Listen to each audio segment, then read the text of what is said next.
Hi, this is Paul, and some of you will recognize this young fellow with me. His name is Brett Salkeld. He is the author of, I still have your book right here in my book pile, uh, Transubstantiation. I first met Brett when I don't know how this book got to me, but the publisher sent it to me, and and and I was looking at it, it's like, oh, I should probably look at that book and do a conversation. Then I started looking at the book and I was really excited by the book. So then Brett and I talked and we talked again. And so Brett continues to do his stuff, and he contacted me with an article that we're going to talk about. And then we're going to talk about some more stuff. So thanks Yeah. again, Brett, for And let coming me give on. a shout out, Paul, to my mother-in-law, because she's been watching you for a long time. And she's the one who said, Paul Vanderklay needs to read your book. So it was because she said that I got in touch and said, like, could the publisher send you a copy? And then they did. And then you actually read it. And then you got back in touch and said, hey, let's talk. So yeah. So hi to Grandma Susan. How did she find my channel? Jordan Peterson stuff. Oh, I think is okay. yeah. Okay. So she follows his thought and thought you were doing interesting things with it. So yeah, but I guess you had a conversation where transubstantiation had come up at some point in the past, and Yeah. someone had offered a corrective, and you were like, oh, I guess I need to look into this more. And then she was like, he needs your book. Well, that's exactly what happened, because you know, no, spoiler here, Protestants, especially confessional Protestants, aren't always generous with historic Roman Catholic positions. And so I had said something rather flippantly about transubstantiation, and Mary Cohen, who's has her own YouTube channel too, she kind of corrected me on that, said, why don't you watch Bishop Barron on transubstantiation? I thought I probably should. So then I watched him. I thought, oh, this is a lot different than I remember from Christian school or even seminary. And Right. and wow, so that's how the book got to me. I didn't know that. That's But fascinating. it works in both directions. I once saw one of the best sermons I've ever heard preached it was the week of prayer for Christian unity at Toronto School of Theology. And it was the moderator for the Presbyterian Church in Canada gave a sermon on predestination. And he started by saying, like, my wife told me not to do this. Don't talk about predestination in front of other people. You're going to be misunderstood. And by the time he was done, my response, and this is what I often hear from evangelicals and other Protestants when they hear me talk about Catholicism, is, oh, if that's what you mean by it, that's not so bad. It was a brilliant sermon on Esau and Jacob and their reunion. When Esau has got all the camels and the rich man, it was glorious. I wish I could remember it. But anyways, it goes in both directions. Sometimes we're working with caricatures of each other. Yeah. And when we hear what the other person's actually trying to say, we're like, oh, no, that's not so bad. Yeah. Yeah. I have that often. And from what has happened to me in the YouTube space, I'm always talking to Roman Catholics and now Orthodox. A lot of, Jordan Peterson fans got big into Orthodoxy, along with Protestants of various stripes. And so it's been quite good. It's been quite good for me. Let's talk about this article that this conversation sort of started out when you wrote an article, and I'm going to screen share it here so that people can see it.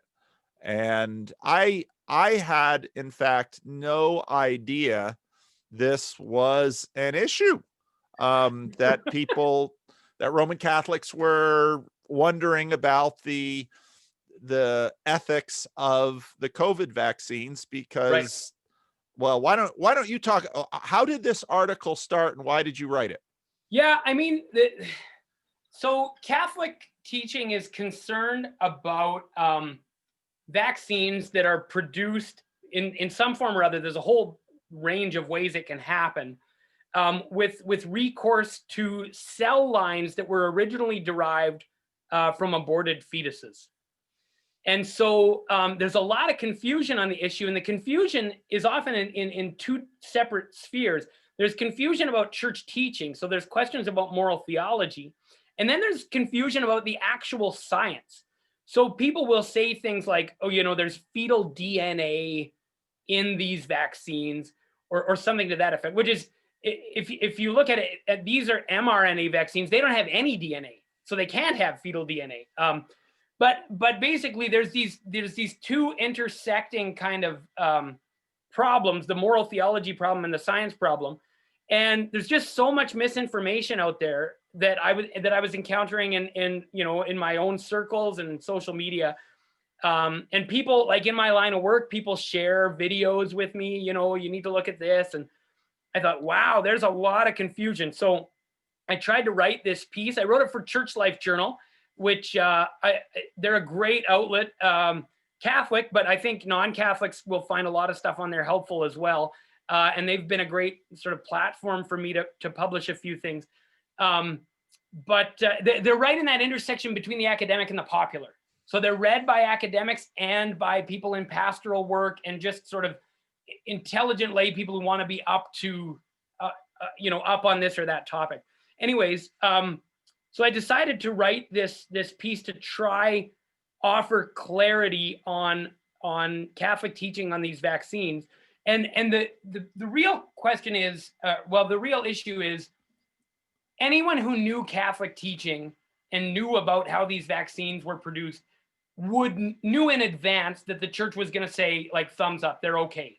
They're not absolutely pristine and perfect, and we can talk about that in a little more detail, but they easily clear the bar, easily. And everyone who knew church teaching knew this. But it intersected with a cultural moment where there was already a whole range of conspiracy theories about COVID before you even get to vaccine. Then once you get to vaccines, they get looped into the conspiracy theories around COVID. And so now the conspiracy theories are, there's microchips in your vaccine that Bill Gates is going to use to control you from outer space. Or, that's one of the more extreme ones, but a lot of people believe it, right? But then within sort of Catholic land, that gets sort of mashed together with ethical concerns about the vaccines. And you're not always sure. You get the impression that someone's they're just against vaccines, and any stick to beat the vaccine will do. And so they'll try to use the moral argument, but when that falls apart, they'll go to some other argument, and it's a kind of a game of whack-a-mole, because it often doesn't feel like it's being done in good faith. Now, there are people with legitimate questions, and I think they deserve straight answers, and I hope my article does that too. But there are also people who are they're opportunists, and they're using this thing just like they've used the panic du jour for the last 18 months to grow their social media audience, to butter their bread, and we have an increasing problem in the Catholic community with people who are sort of going rogue and claiming the authority to teach that properly belongs to the bishops. They're claiming it for themselves. They're denouncing the bishop's teaching. And on this one, we've had several people just openly reject clear church teaching. And it's remarkable because they belong to the same group that under the papacies of John Paul II and Benedict XVI, they railed constantly against liberals who rejected church teaching on this or that question, usually around human sexuality. And now they're in open rebellion against church teaching on this question. And they've become, well, Girard would not be surprised. They've become the mirror image of what they criticize, right? So anyway, that's some of the background that led me to write this.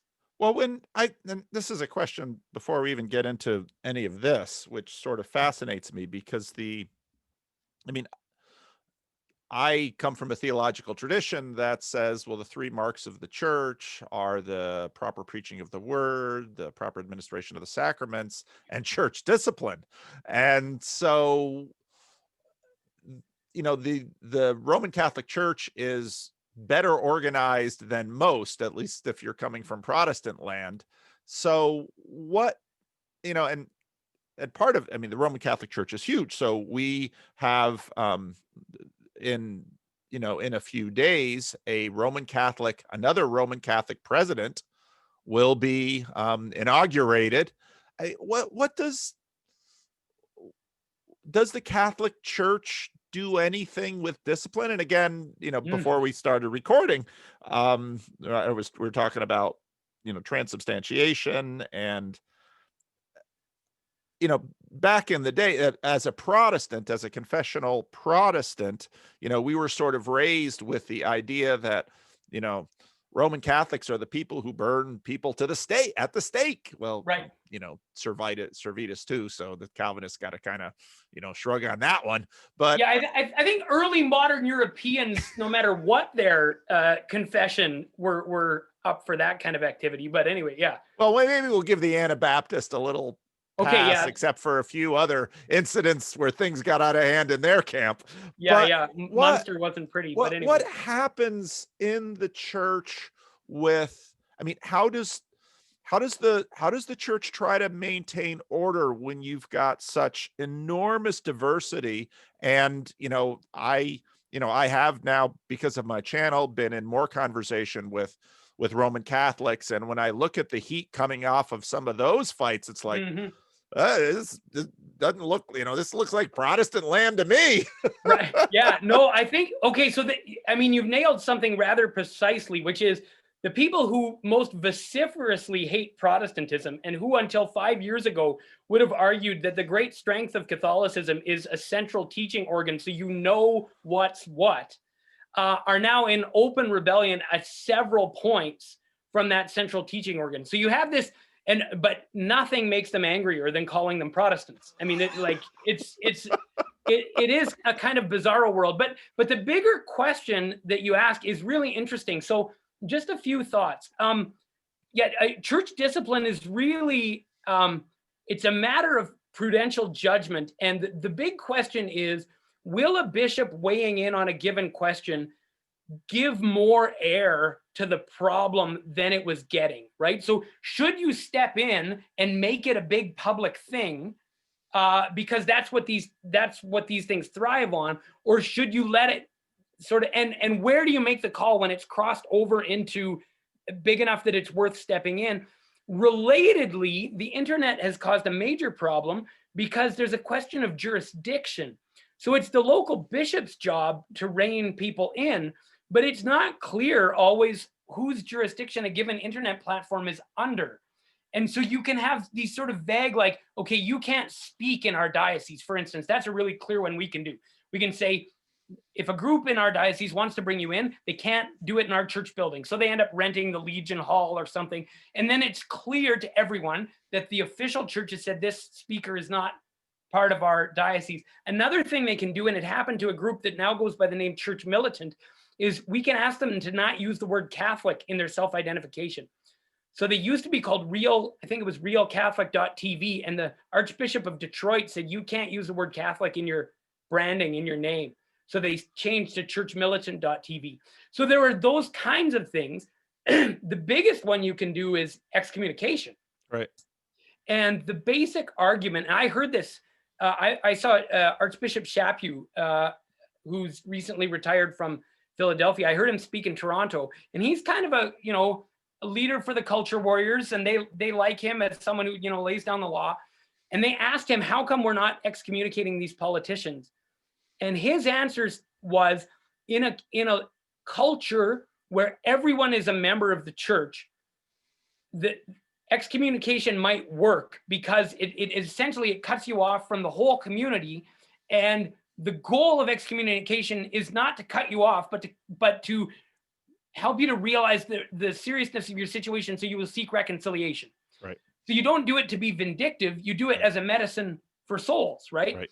And Chaput's argument was, in our current culture, that won't work. All we'll do is we'll make a martyr whose fellow travelers will rally around them, but they won't actually get the message that you're supposed to be sending. And so it just becomes a sort of vindictive move, which could actually backfire. Now, whether you agree or disagree, I think what we can acknowledge is making the call in a given case about what kind of discipline is most likely to be helpful is a tough call about which people of goodwill could have genuine disagreement, right? And it's really tough, but Bishop Barron, because of what he's had blow back on him from people like Taylor Marshall and others, has been asking questions about this. And I think in general, the bishops are starting to realize that the internet is the Wild West, and it's undermining their authority to teach. And it's giving rise to a lot of division and polarization in the church, just like in the rest of society, and that they have some responsibility there. But I don't think very many of them know what to do about it. I mean, just like the rest of us don't know what to do. You have a bunch of guys who are, by and large, not going to be internet savvy. They didn't grow up in that time and place. They're leaning on maybe some advisors who know a bit more than they do, trying to figure it out. They have to be able to often act as a body, which requires a lot of deliberation and agreement and consensus building. So the bishops are in a tough spot, but I think it's getting to the point where various groups and voices that are really causing confusion and division, the bishops are going to have to figure out how to do something. And I don't pretend to know what the answer is. Yeah. Well, this obviously for Protestant churches has been a big deal as well. My denomination, the Christian Reformed Church, has historically practiced discipline fairly effectively because at least 50, 60 years ago, the church communities were very cohesive. Yep. And to be the threat of being excommunicated from your denomination was, I mean, there were social, familial, there were ramifications up and down the line. Yep. And there was only one real case in my time as a pastor of this church where I threatened someone with formal church discipline. And the only reason I played that card at that time with that individual was I knew for that individual, I could get his attention. Right. And in that case, he actually addressed some things in his life, and which is again what discipline is for. It's right. to help, it's to help bring someone, help them correct something in their life that needs to be addressed. It is not, and again, I repeat this often for people, it is not for people who are repentant or know something is wrong and are struggling with something in their life. That is not what discipline is for. That is what discipleship is for, and that is what we do. And so, people sometimes when they look at discipline, they'll say, but look at those sinners over there. And I'll say, yeah, but these people are in dialogue with me about what's going on in their life. And so we're actually working towards something. And so I don't want to bar them from the means of grace. I want the means of grace to be operative in their life so that they will in fact reform and move in a better direction. Right.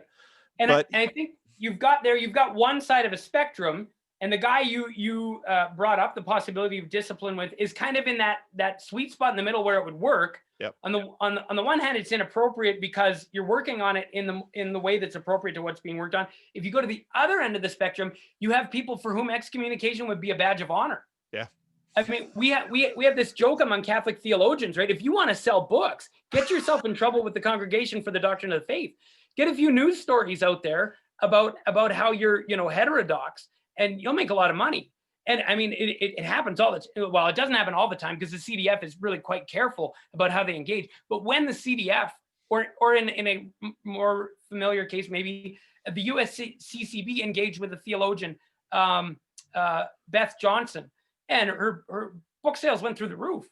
And of course, the other problem is the issues with Beth Johnson, which I think were real issues. But I've heard her speak. She has every intention of being Orthodox, and the version of her thought that became popular because it was under investigation was a total caricature. I mean, it didn't really represent her. Whether or not the bishops and their investigators represented her accurately in the back and forth, I'll abstain from judging right now. What I will say is when it gets out into the public, it was not accurate, right? And so you always have these prudential considerations. If you're going to undertake that kind of thing, there's all kinds of unintended consequences that might be worse, So anyway, it's not easy. I don't envy people who have to make those decisions, whether they're local pastors or bishops conferences or whatever. But at some point, the rubber does hit the road, Well, and our last conversation was about conspiracy theories, and to me, I found that conversation very helpful because we are in a time right now where uh, regular people on the street, in a democratic society, regular people on the street with whatever information that they have access to have to make decisions about who to vote for, have to make decisions in terms of where they stand on particular positions or ideas. And as has been evident in the United States, there's in many ways what people believe depends on who they trust and who they're getting their information from. And in a situation like this, which is a long ways from contexts where there was sort of one given authority, and people may be for or against that one authority, but via the first the printing press, and then mass media, and now social media and micromedia, the proliferation of information sources is just, as Charles Terry, it's a supernova. I mean, there's Right. so much out there, and on one hand, we should be we should have a degree of humility with respect to our own beliefs, and we should have a degree of patience with those who believe differently from ourselves. And also, generally speaking, the way to deal with this is usually patient, relational, good faith conversation, because what we're looking to do is influence people. And pastorally, that influence usually follows, you need to develop a platform of trust. If you develop a platform of trust, you may in fact gain some influence, and you may be able to make headway. But what I appreciated about your article, which we will get to, was I thought you did a really good job of, it was both a sophisticated article in terms of you could tell that you had a lot of background in terms of how you constructed your argument, but also you were able to, and this is why part of the reason I like talking to you, you also have an aptitude for taking complex arguments and relating them in ways that a lot of people who perhaps haven't had the education can maybe get a handle on. And that to me is a very valuable thing in this current information context. Oh, thanks. Yeah, no, I mean, it's kind of my gig. I think we talked in earlier interviews that, I mean, I'm a generalist, right? Because of what I teach introduction to everything. And so my task is to get the basics, even when they're complex, across in a way that's understandable. So I hope that in general I'm good at that, and I hope that in this article I've managed to help people. And the initial feedback is yes, I have. That, not to say everyone agrees with everything, but people have found it helpful. And so yeah, maybe I mean, people can see the spoiler alert here on the screen. And you and I talked, we might come back to talking more about The Good Place, Yeah. but I'll use the same launch that I used for the article. Yep. For our discussion here. Yep. Spoiler alert, plug your ears if you don't want to know about The Good Place. But in season 3, in The Good Place, the main characters find out that no one has actually got to the good place, meaning heaven, in like 500 years. And they go digging in the files, basically. And what they find out is moral life in the modern world has gotten so complex that every deed you do is freighted by cooperation with evil deeds. So if you buy something at the grocery store, like, where did the seeds come from? Who harvested it? Who planted it? Who tended it? How is it transported? What's its carbon footprint?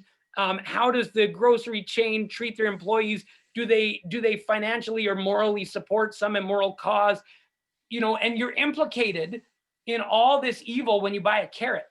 And so this basic problem is at the root of why no one's gotten to heaven in 500 years in the fictional show. And it's quite funny, but it also makes you think, like, yeah, like, how much responsibility do I have when I buy a carrot? Like, what What am I supposed to do if buying a carrot implicates me in this massive amount of evil that I don't intend, that I barely know about? And should I know about it? How much research do I need to do to buy a carrot, right?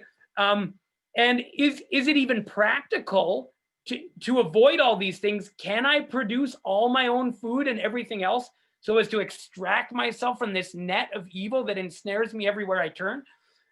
This is the basic problem. And so I use that as a jumping off point, because this kind of problem is what Catholicism has considered under this rubric of cooperation with evil. And so you've got it on the screen. They can see the subheading, cooperation with evil. Yep. And that's the way we think about all kinds of things, including if a vaccine I'm going to receive had some connection with abortion, can receiving that vaccine be justified?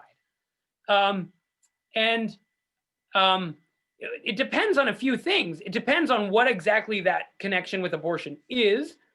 It depends on if you've got other options available. It depends on how serious your need for the vaccine is. It depends on all those things. But here's the basic Catholic response. Cooperation with evil is almost never justified. There's all kinds of categories of it, and we won't go into every one. There's categories and subcategories, whether it was passive or active, whether it was remote or proximate, whether it was material or formal. There's all these things. But almost all cooperation with evil is not justified, but there's a recognition that a certain tiny subset of cooperation with evil, which is evil you don't intend, so that's what makes it material, evil that doesn't lead directly to the action in question. So that's called mediate rather than immediate. Evil that is remote rather than proximate. So there's some distance, not just in time, but in causality, right? It's several steps removed. If your cooperation with evil is those things, it might be justified. It's not automatically justified. It might be. And what does it take to justify it? Proportionate reasons. It's basically saying, like, if there's something else bad that you're working against, like, I don't know, a global pandemic, then it could justify it when you weigh it out. Voting is a classic example. You're always cooperating with evil when you vote. Always. Every party, every candidate will do something wrong. They're even if it's unintentional, even if their policy has an unintended negative consequence, you are always cooperating with evil when you vote.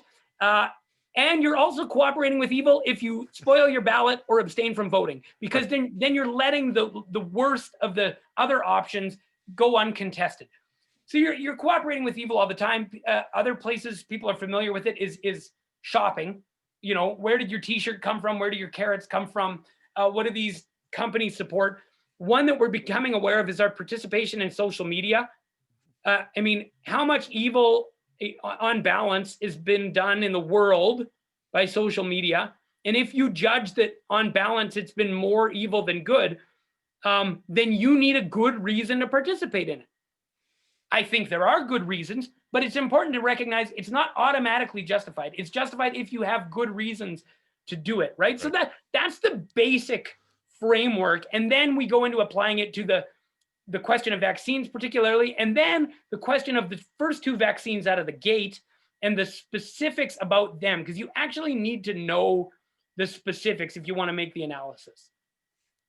Well, we should mention that that you are now on Twitter, so you are going to get a real brush with evil on Twitter, because, well, these, I really loved the way you put this forward, and I wanted to highlight some of the language that you used, because I suspect we have Aristotle and Thomas Aquinas lurking behind some of these words in some ways, and so I didn't want, because if you say remote material cooperation with evil, that's a very specific use of the word material that Yeah, is probably not the way most people think about when they hear the word material. You want to right. Yeah. expand that a little bit? Yeah, I mean, the basic distinction in these categories is between formal cooperation with evil and material cooperation with evil. And formal cooperation means you endorse the evil you're cooperating with. So if I vote for someone because of their immoral stance on, take your pick, immigration, abortion, whatever, if I vote because of that, then that's formal cooperation, and that's never justified. But if I vote in spite of that, but because the other guy's worse or whatever, that's material cooperation, and that can be justified with proportionate reason. So you're right; it's a very specific use of the term. And so, with respect to vaccines, if you now, it's hard to even imagine someone's doing this, right? Someone like, I'm going to go to get a vaccine, intending the evil of abortion that is 13 steps back in the production of this vaccine. I mean, it's hard to imagine, but I mean, but it could be a little grayer than that. It could be that someone says, I'm not intending to endorse the abortion, but I think the abortion was justified because it led to a good. Even that would be disqualified, under Catholic idea. A Catholic has to think the abortion is wrong. It's always wrong. It's not justified because some good comes of it. And this is a point of major confusion. People think if you believe some good came of it, you're saying it's justified. Well, like, look at the cross. That's not how this works, right? Right. We don't think deicide is justified. We don't think kangaroo courts are justified because God saved us through the cross. So we can acknowledge that a good comes from an evil without calling the evil good. Right. And if you were to call the evil good, that would be formal cooperation with evil, and that's never okay, right? But material says, I don't agree with that. I don't think it's justified. It shouldn't have happened that way. But that doesn't mean that the good that comes from it must necessarily be rejected. Well, I think you might say, well, you can't imagine someone would agree with that,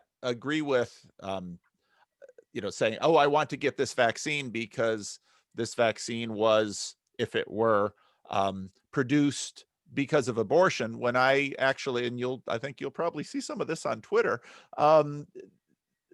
in some ways, some of these causes and positions have gotten so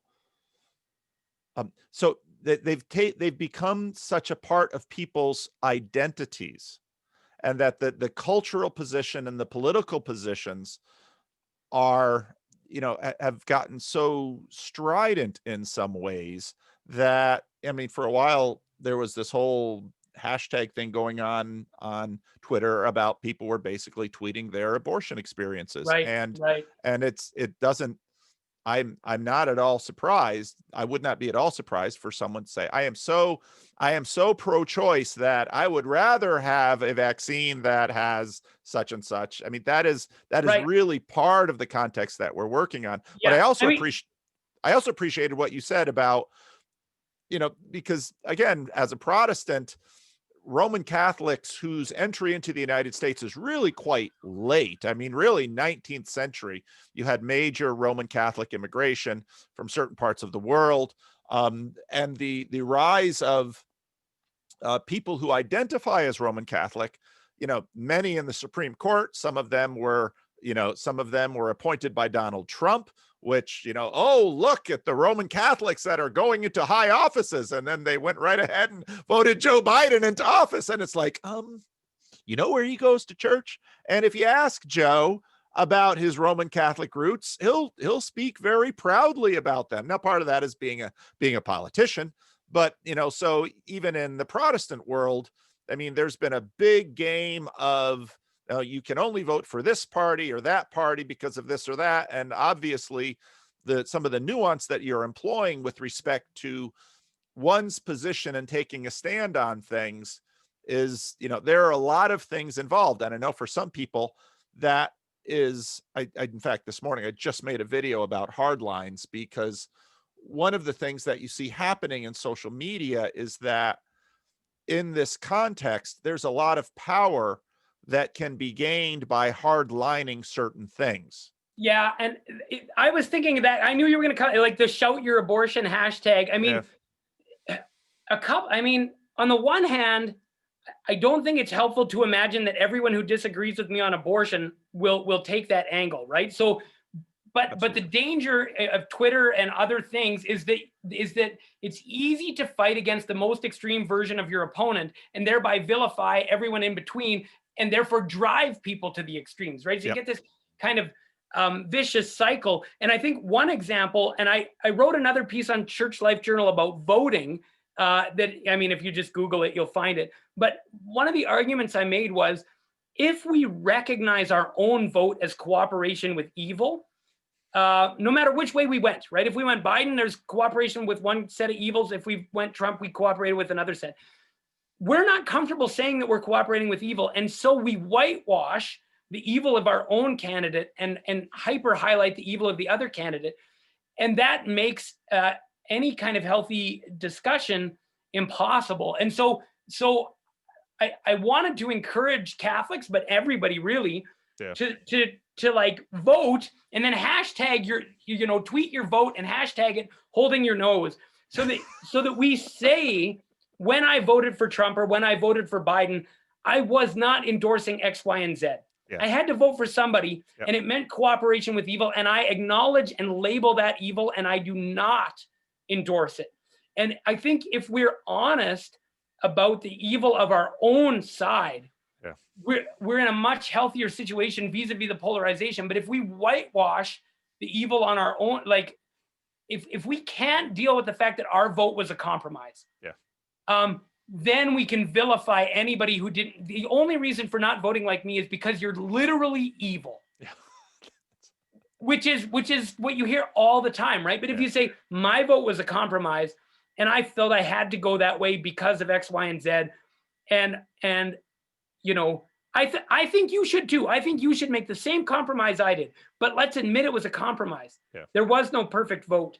And so that a lot of the same reasoning that was in the background of my voting article came out in the vaccination article, because there's the same moral categories, but there's also the same potential for polarization when we oversimplify. And I think these moral categories really help us, if we understand them, to not oversimplify. So a big thing that's in my sights here is essentially the polarization that's arising around any topic, whether it's voting or vaccination or whatever it's going to be next week, No, I think that's true. And I thought a lot of the distinctions, the material and the formal, the remote, and the proximate, I thought these were very helpful in part of what I see us doing is, okay, so let's make, in the political land, we talk about the single issue voter.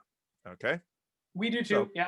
So here's your abortion is your single issue voter. That's your single issue. Or your single issue is, same-sex, right, LGBT rights, or maybe defense, or standing call against China. The difficulty, and this is where I really like the work of Jonathan Peugeot, is that you're not going to be able to live in a world unless you actually construct a value hierarchy. You are going to have choices and compromises all along the way.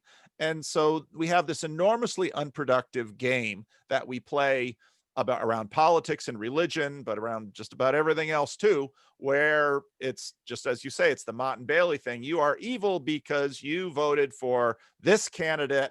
And the truth is, not only every candidate, but every human being in your life has issues. And so it's going to go to how you love your spouse, how you love your children, especially as they grow up and become adults and make their own choices. And how then do we relate with these others in a world where people are going to make wrong choices, and they're going to do things that damage others and damage themselves and damage the community. And we have to figure out, okay, how can we actually be productive in moving towards better good and greater good and lesser evil, even when we're living in the wheat and the tares here, and none of us are wise enough to really start plucking everything out here. Yeah, well, let me say something about two different kinds of being. I think there's two different ways to be a single issue voter, right? So there's a really destructive way, which is to say, uh, I will vote because of this issue, and then I will lie to myself and others about the compromises I made on the lesser issues, and then I will become what I think the technical term is a useful idiot for the party I voted for, because they don't actually have to do a thing policy wise, because you're committed no matter what. And so you've actually silenced your own voice by saying, I guarantee my vote to the person who answers this question correctly. And even if they utterly fail to get any policy passed, and I can, look at Canada, utter failure to get anything done on this question for decades, despite us voting for, the most pro-life. Now we have to vote for a given party because they're the only party that will even allow pro-life backbenchers to talk. Yep. That's what our pro-life voice has been reduced to, because we've been single issue voters in the wrong way. Yeah. The flip side is, I think there is a way in which everyone is a single issue voter. Everyone has something that they would never vote for, that they would, if there were two people, right? If you had, Hitler versus Goering, you might spoil your ballot. You might decide, well, let's say Hitler versus Stalin, right? You say you can vote for Hitler or Stalin. Now you might do the calculation and say, well, they're both terribly evil, but I think this one is slightly less evil, and so I'll make this terribly compromised choice. But a lot of us would say, I will vote for neither of them. I will spoil my ballot. Yeah. If you would not vote for Hitler or Stalin, then in a certain way, you're a single issue voter. So you can't use that as a stick to beat other people. Yeah. But I think you can say there's a bad way to go about it that actually ends up limiting your voice and makes you into a puppet that can be manipulated by politicians to do whatever they were going to do anyways, as long as they answer your question correctly. Yep. And so that's my worry about single issue voter. It's do we conduct ourselves properly? But I think we do.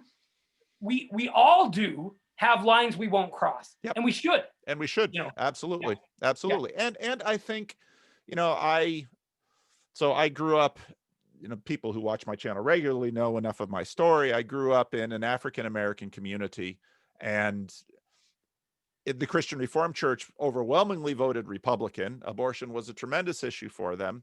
I grew up in an African-American community. I think actually abortion is a many Black babies are aborted in the African-American community, to the effect that it has seriously impacted their numbers demographically. But I grew up voting, quite consistently Democratic, and, and there we went. And then, now in later times, I hear this huge moralistic attack on Republicans and on Republican voting people. And it's, hey, look, I very much understand why abortion is very high on the value hierarchy of many voters. And I think that's right. I think abortion needs to be addressed. Now, people are going to be working on this. And so I am not going to, I am going to talk to both sides. And that's, you're in the middle. That's the worst of both worlds. Okay. Right. But there we have it. Well, I'd like to keep moving with this article, because there's a lot of good stuff to get to, because let's talk about the vaccines itself, because you did go into, a fair amount of detail about the vaccines with respect to this question of, I am not a biologist. I've listened to a little bit of Brett Weinstein and Heather Hying on this, who are biologists, but mRNA and DNA and stem cell lines, and, why is there a lot of misinformation out about these vaccines, at least to the degree that you as a theologian could access and write a bit about? Right. Yeah. I mean, obviously I'm not a biologist, right? I'm a theologian. So I'm working technically as an amateur. I'm reading what I can. I think I'm pretty good at discerning, worthwhile sources from bogus sources. And I've been saying, what I said here regularly, and had no pushback from anyone. So I think I've got it basically right. But it's important to recognize, I'm an amateur working in this field. but the basic question, well, so one key, here's what led into this. A key question in the Catholic community was, are the cell lines derived from abortion being used in production or in testing? And the concern, if they were used in production, some of the problem was that then they're in the vaccine, right? They're an ingredient. You got dead babies in the vaccine, as right, well as Bill Gates' chip. Yeah, which is not actually how it works. But the good news, and my wife is very spiritually insightful, and she said, what's going on here is a failure of gratitude. People who have decided beforehand they don't want to be happy and they won't accept good news when it looks them in the face. The mRNA vaccines, from a Catholic ethical point of view, are a remarkable development because they can't use DNA at all. There's no DNA in an mRNA vaccine. It's purely synthetic. It's not derived from a virus or a cell line or anything else, right? It's synthesized. So you actually can't use a fetal cell line in the production of an mRNA vaccine. And some Catholics thought, well, okay, these are okay because they're only used in testing, but not in production. And actually, the Congregation for the Doctrine of the Faith came out and said, in either case, in production or testing, the cooperation with evil is remote enough that the pandemic easily justifies the use of the vaccine. So it's not actually the case that the line is yes to testing and no to production. Given the circumstances and the degree of remoteness, it's yes in either case. But there is still a difference. Testing is one more step removed from production. And so it means that, in theory, if you had the choice between a vaccine that used them in production and one that only used it in testing, you would take the one that used it in testing because it's more remote cooperation. But right now, all we have is two that only used them in testing and only could use them in testing. Now, what did that testing look like? And this is what I didn't know, but I learned by researching this. I don't know how many, hundreds, thousands, many generations ago, a mouse had its genome altered with a cell line that was derived from a probably, but not certainly, aborted fetus. That mouse now exhibits human lung lining tissue. So all of its descendants with this human lung lining are great for experiments on things like, COVID, right? Any disease affecting the lungs. These mice have been used in an immense amount of medical testing over decades. I don't know to what degree the cell line has been used in other mice to alter other things or whatever else, but the cell line basically reproduces itself almost infinitely, and so you can keep tapping into it. If you wanted to avoid anything that had any connection with this cell line, you would have to go far beyond vaccines. All kinds of things, including the cocktail Donald Trump got when he was treated, were compromised in this way. So one question is, are we being consistent? Are we only saying there's cooperation here because we didn't like vaccines anyways? Or do we really want to say anything that's touched this cell line, I will have nothing to do with? And if someone was willing to do that, I mean, maybe that's impractical, but at least they'd be taking it seriously and they're not just using it as an excuse, right? Yeah. So both Moderna and Pfizer did testing on these mice. And that's the cooperation with that's the connection with abortion, is testing on mice descended from a mouse whose genome was altered by a cell line derived from a probable but not certain abortion. Okay.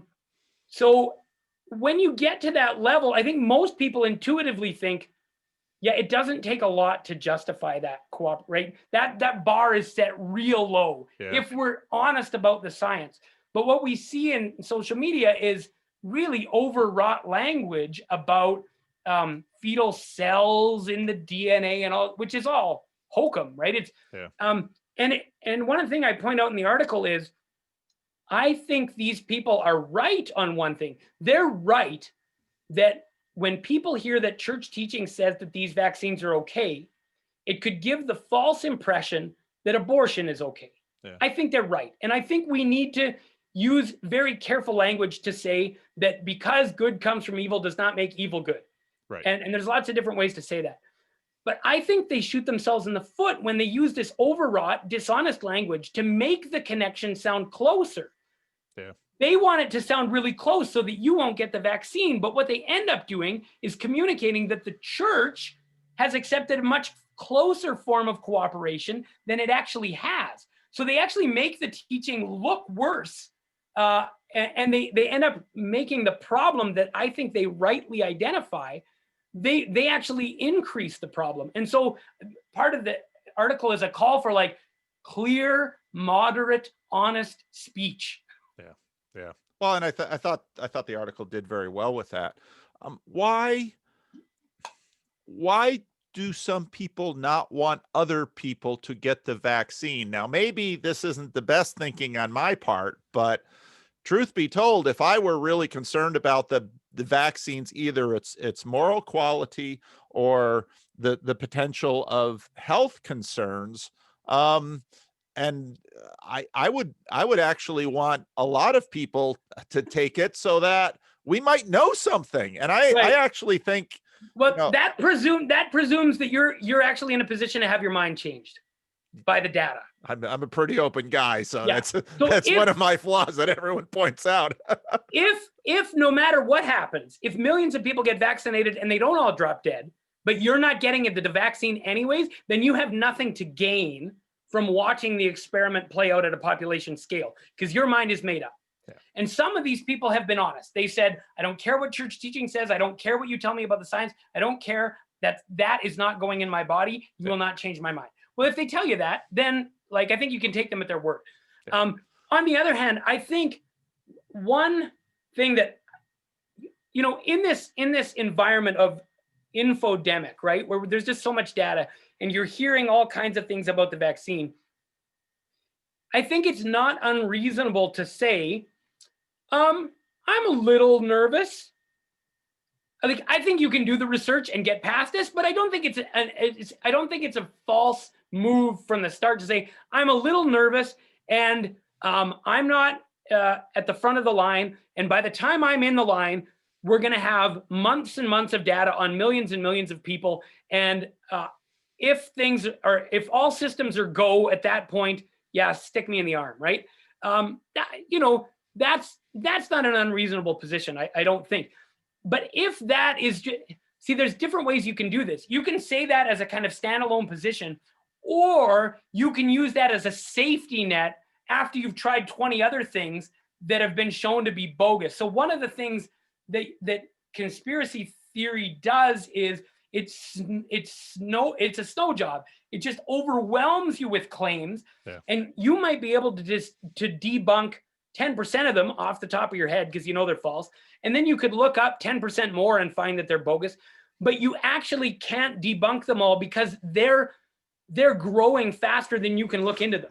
They're just everywhere. And the psychological move there is to just plant doubt without having an actual lockdown case. And so very often what will happen is you push back on the conspiracy theory thinking, you debunk this one, you debunk that one, the microchips, here's one for you. The very smallest microchip will only fit through the very biggest needle. And once it's injected, you can only read it from very close up with a scanner designated for that if you know exactly where it is. My friend's a veterinarian. She says we microchip critters with big needles that you would know if that was what you got. It would hurt. Yeah. And but within the body system, the microchip migrates, and then sometimes you can't even find it with your scanner. So there's no hope of reading them from satellites from outer space. Anyway, you can debunk them one at a time. Right. And often what you'll get to at the end is this, well, I'm just going to wait and see. Well, okay. Waiting and seeing is not irrational, especially if you don't have any choice anyways. Why not take all the data you can get if you're not due up until May? So yeah, watch the news, right? See what's happening. But it depends. That can be done in an honest way, or it can be done as a kind of safety net when all the conspiracy theory ideas have been debunked, right? And then it's sort of the last resort for saying what I was going to do anyways. Yeah. It's we are in the midst of a vast experiment that will be quite interesting. Then you had, I thought, some really nice sections on dangers of misunderstanding, more ethical vaccines. Does refusal of these vaccines constitute dissent? I thought that was quite interesting in Okay. terms Yeah. of dissent. So talk a little bit about that. Right. So Catholics are, really big, especially conservative Catholics who've been accusing liberal Catholics for 30 years of dissent, now are very conscious when church teaching comes out that they don't like. Am I dissenting or not? Because the liberals like to throw it back at them. Now look, you're the dissenter. And then they say, no, we're not. So then the question, when the Congregation for the Doctrine of the Faith came out and said these vaccines are okay, the question was, do people who disagree dissent? And it's a really important distinction to make. If you, in conscience, say, I can't receive the vaccine, that is not dissent.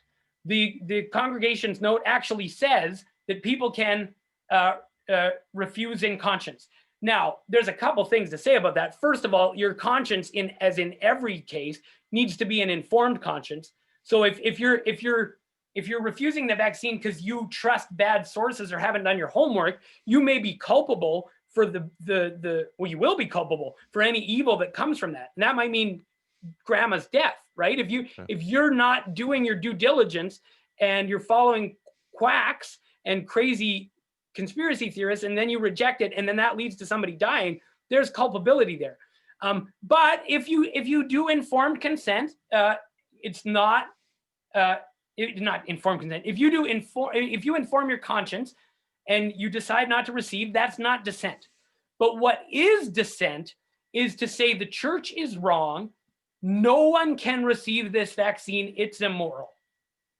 Right? So there's room for prudential judgment for the individual to say, I'm not comfortable morally receiving this, but there is not room for the individual to pronounce over against the official teaching of the church and tell other Catholics that this vaccine is not that the reception of this vaccine, but you can only justify actions, not inanimate objects.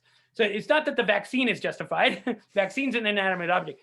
The reception of the vaccine is justified. If you tell them it can never be justified, and especially if you lie about the science or lie about the church's moral teaching, which is happening, by the way, all over social media, then you are dissenting. And you're responsible for that. Now I point out, actually, dissent is actually allowed in Catholic teaching, but if you dissent, you have a certain responsibility. And one thing you can't do is misrepresent church teaching and use your platform to denounce church teaching. If I don't agree with something, I can't will myself to believe something I don't believe. Right. That's actually not possible. Right. But I can say I will keep an open mind and I will continue to investigate because there's a better chance that I'm wrong than that the church is wrong. Yep. And then in my position as theologian, as teacher, as YouTube personality, as Twitter celebrity, as whatever my platform is, I will not use that platform to misrepresent, to denounce, to deny whatever church teaching, right? So, yep. So there are people in open dissent right now, in a way that is not the way the church says you do it, right? The church says you can be in dissent if you do it responsibly, but this is not it. Right. Well, it's so interesting. I mean, every time I talk to you, I run into these things where, so in the Christian Reformed Church, we used to have the form of subscription. Now we gussied up the language a little bit. Now it's the covenant of office bearers, but essentially runs over the same thing, that I can certainly have questions about church teaching. And this is even in a Protestant church that is, at least has a certain degree of comfort with dissent, having practiced it for so many generations. But I in fact can have my own private doubts. But yet what I do promise as an office bearer is that I will not publicly argue against the church in a certain way. Now, obviously, especially within the Protestant tradition, we, in fact, and this part of my bigger agenda within my own denomination is I think we have, in fact, lost the capacity to productively continue to reform and refine and discuss and do this, because one of the bigger casualties that we see with the dynamics of conversation today and with the fast polarization, the hardlining, a lot of the tricks is that, in fact, legitimate discussions and working through difficult questions like you're dealing with this question is now more difficult because people are not, in fact, engaging in the conversations and the discussions in good faith to say, Right. I want to win an election. I care more about that than necessarily managing and cultivating the common ground of a truthful, healthy environment whereby people can, basically by virtue of even temperamental differences. Some people are more given to openness. Some people are a little, they're not early adopters. You're going to have, and actually that's a very healthy thing in a population. Right. Yeah. Whereas in fact, we maintain the language together, and we do not stereotype each other, and we are generous with one another. And in this way, the idea is that if we're actually living in this way, we can, in fact, have productive conversations, Right. come to consensus that is better founded than, we're injecting dead babies and microchips into people's arms. Right. When I teach intro theology, I teach about dissent and healthy dissent. And the best example I know is Henri de Lubac, who's a major Catholic theologian of the 20th century, arguably the most influential theologian at Vatican II. And he was silenced in the decades leading up to Vatican II.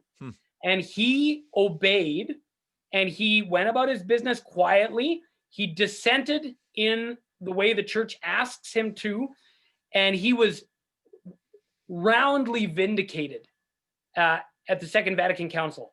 And his views have become essentially the mainstream. We need people who ask tough questions. And if the church's categories for thinking about vaccines could use some more precision, by all means, ask good questions. And I'll give you an example of that in a second. But to add to your point about, if I'm trying to win an election, in addition to folks trying to win an election, there's people who are literally, and I don't say that I know this about every individual soul, but I feel safe saying that this must apply to some of the people, though I won't judge which ones particular. There are people who are literally addicted to the feedback they're getting, the affirmation they're getting from YouTube and Twitter and Facebook when they make these wild stands. It functions like a drug. We know it functions like a drug. We know about the brain chemistry. And when you make this wild stand against the bishops on this or that, and you get this overwhelming rush of thousands of endorsements for who you are and what you believe, and you're brave and you're strong, unlike these other cowards, never mind the financial implications. Never mind that on YouTube you're monetizing these kinds of reactions. Of course, it drives you to the more extreme position and away from the way that the church asks us to dissent. But let me give you an example. Here's something I didn't go into in my article, partly because it's an unsettled question and I don't know where I stand yet, and I don't have the expertise to adjudicate. There are faithful Catholic theologians who are asking, is cooperation with evil even the appropriate category here, given how distant the connection is, and particularly, here's the real key distinction, given that receiving the vaccine now does not contribute to any future abortions, right?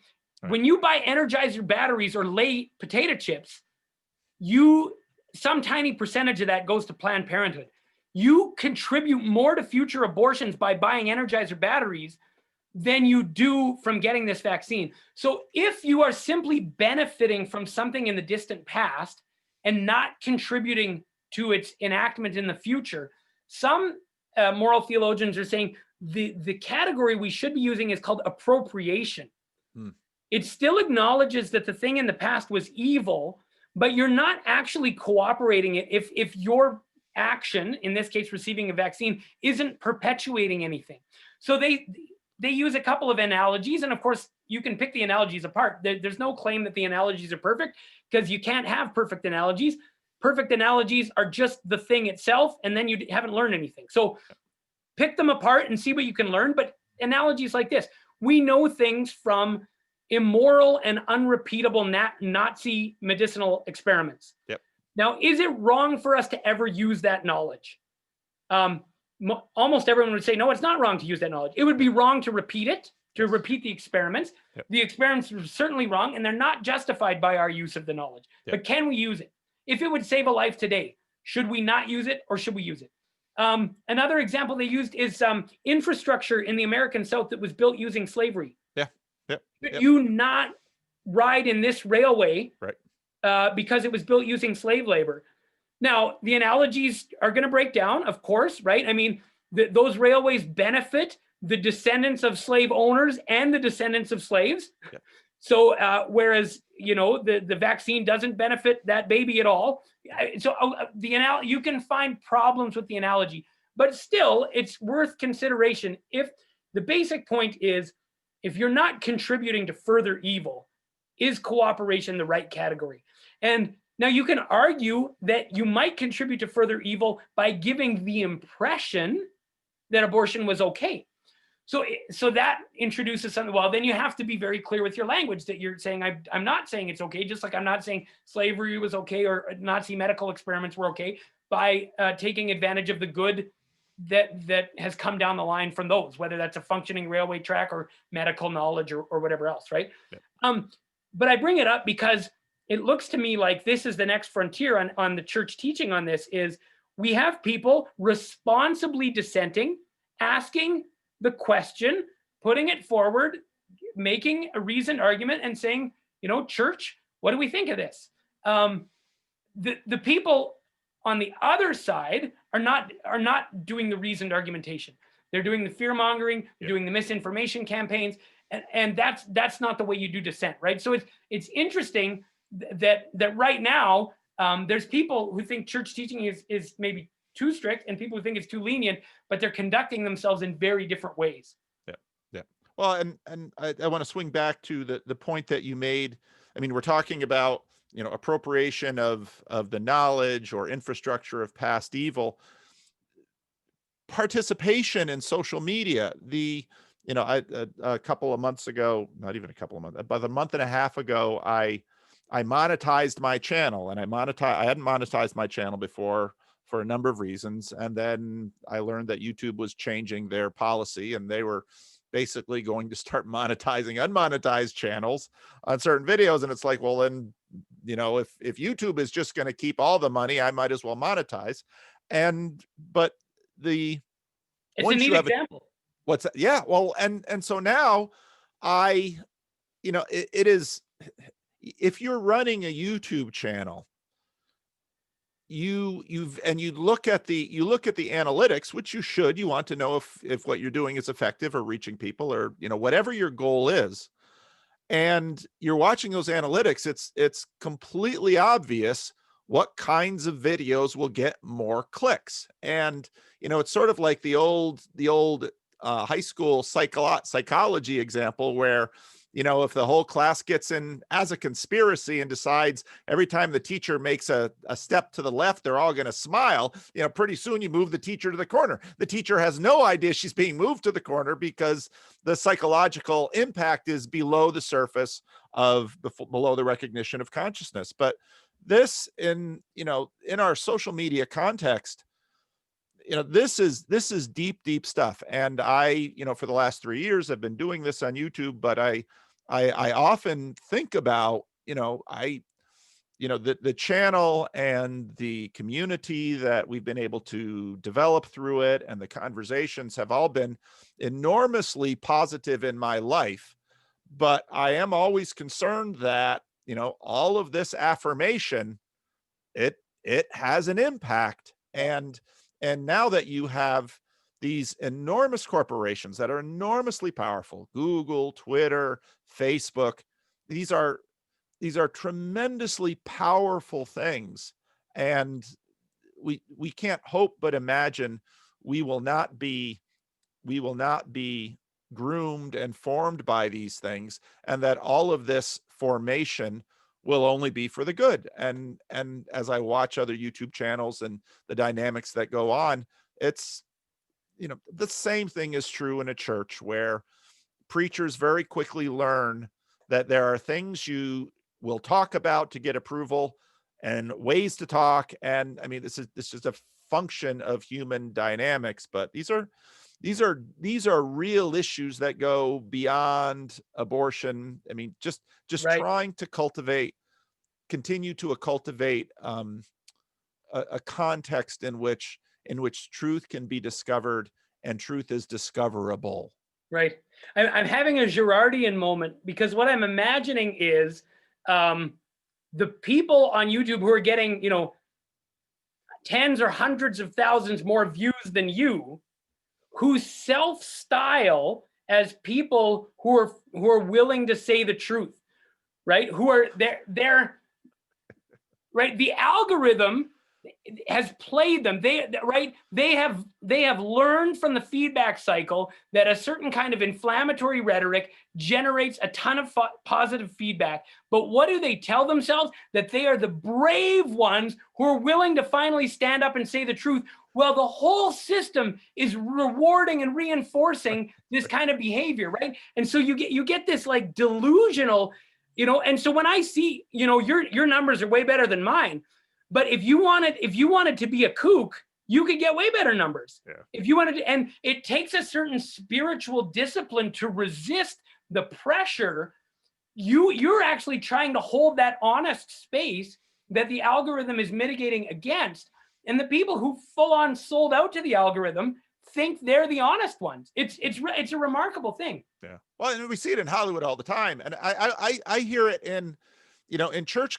This person is prophetic because they are out there, someone in Hollywood who was on stage, spouting the most progressive things. That's prophetic. Yeah, Now, right. being prophetic is to say something that is going against the narrative, probably being silenced or deplatformed. But that in and of itself is obviously also not simply a guarantee that their position is truthful just because it's counter narrative. And I mean, we just go round and round and round. But then also as a pastor, you also learn that another part of this is, okay, so I'm going to have the most bland, boring YouTube channel around. Well, if I actually want to engage, I am going to have to sometimes have a thumbnail that is engaging. And you do the same thing in an article like this. COVID-19, it's a very salient thing. Vaccines, Right. very salient. And so, I mean, you're always in the midst of this dangerous world with compromises. So here's, concrete example. I just signed up for Twitter. I just 10 minutes before we started, I tagged you and said, going on with Vander Clay here in 10 minutes. But before that, I had posted something, a great quote from David Foster Wallace, which I love. I posted it, 5 days ago. No interactions, nothing, right? And I'm just brand new. I'm trying to figure out how it works. So today I've made 3 tweets that are a little spicy. And I believe what I said, but I'm also running an experiment. I'm trying to figure out what works on Twitter, because I don't know how to use the platform yet. I'm pretty good at Facebook. I have no idea what I'm doing on Twitter. And so I'm testing the water and seeing what happens. And there might be blowback, and I might have made a mistake. I might get the wrong kind of affirmation, and then there will be a temptation for me to run with it, right? Yeah. And it's a very dangerous thing. I had a kind of fantasy the other day of a Roman Catholic religious community, because what happens in Roman Catholicism is when the culture is in a particular crisis, often a sort of spiritual leader will rise up and a community will form around him or her, and they will devote themselves to a certain kind of work. And so maybe someone listening to this is their call. I don't know. So, but my fantasy was a Roman Catholic religious community that is dedicated to evangelization using social media. But what do? You have a very rigid structure to your day that involves vigorous exercise, communal prayer, times of silence and meditation, and examination of conscience, and maybe communal discernment, or something like, right? You have a regimented life, and then you put in, I don't know what, let's say 3 2-hour sessions per day on social media. And you build up as a community, you build up expertise for how to engage in social media. You become experts in the science of communications and the psychology, and you learn from your experience, and then you model for the broader community the best way to engage in social media. But you also recognize that it is a spiritual battle, and so that you are supported by the prayer of your community. All these communities, by the way, have hangers on about them, right? If you're a Benedictine community, you have groups of people who come to the Abbey for different spiritual work or whatever, right? You have people supporting you financially and in prayer. You are modeling for them healthy engagement online, and you are doing everything like exercise and contemplation and silence that is an antidote to the kind of evil you're dealing with when you're on social media. I don't know, I had that image in my mind of like people doing that work as like 21st century, cyber monks. They're cyber monks. Cyber monks. Oh, please, yes, cyber monks. I mean, the equivalent of the Dominicans in the High Middle Ages, or the Jesuits in the early modern period, or whatever, right? Yeah. No, that's exactly right, and I love it. I love it. Cyber monks. If someone founds this community, please tell me. It might already be out there. Or if it's out there, please tell me. Yeah. I imagine there are individuals who are doing it within community. Oh, absolutely. I that wouldn't be surprised at all. Well, I look at Bishop Barron's operation too, and I mean, he's an exceptional individual. I mean, you don't find many people who are winsome, educated, articulate, as he is, and he's got an organization around him as well. And now, obviously, you go into these spaces, and if you do anything of consequence, you will be controversial.